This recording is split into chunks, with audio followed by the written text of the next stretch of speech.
In March of this year, 12 Alabama men were arrested during a multi-state operation aimed toward the sexual exploitation of children. During Operation Southern Impact, 4 of the 13 children rescued were from Alabama. Outside of the sting operation, there have been many more child porn arrests made, including right here in North Alabama. Possession of child porn is obviously a more frequent charge than the production. Lauderdale County Sheriff Rick Singleton says a person does not have to create the content in order to be charged with child porn production. When most people think of production, they think of lights, camera, action kind of things, and that's not necessarily the case. Under the law, if someone copies an existing video and saves it to another file or sends it to someone else, then that, under the law, is also defined as production. A recent example of this happened in February when a video showing a 6-year-old girl being forced to perform a sex act on an Alabama man went viral. It was shared thousands of times on Facebook in hopes of getting the suspect identified. But authorities warned, this video, do not keep it, please delete it, and do not disseminate it. Sharing the video, possession and dissemination of this video was also a crime. And you can be prosecuted. With technology at our fingertips, the dissemination of child porn has become easier and sometimes self-imposed. Unfortunately, a lot of images that are being created right now are not necessarily being taken by someone else, but they're being taken by a child themselves.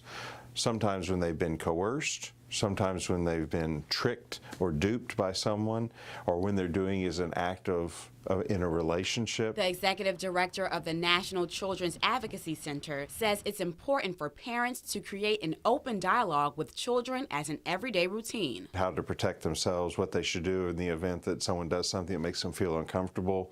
Talking about a difference between a surprise and a secret. You know, surprises are positive, secrets are always not so positive. Sex offender therapist Dr. Frankie Preston says many people are exposed to pornography at a very early age. We know that about 92% of pre-adolescent males and 62% of females are exposed to pornography before their mid-teens. He says there are 2 types of people who become addicted to child porn. One type is that there are people that are predisposed, or they like child pornography because they are attracted to children.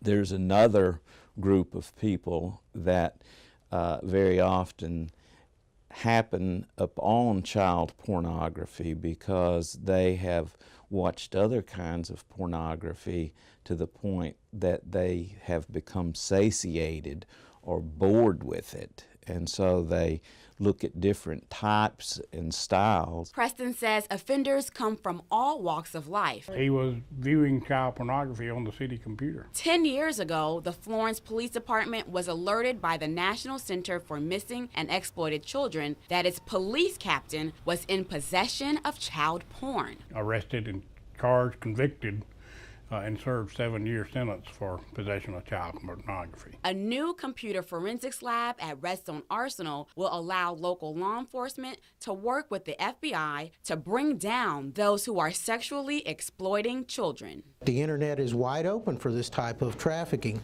So when these sex offenders show up in our community, we need to be able to not only prosecute them for what we have, but we need to be able to take their computers apart and find out who they've been transmitting this pornography to. Putting the Valley first. And take down entire networks of these individuals around the world. Rebecca Petit, WZDX News.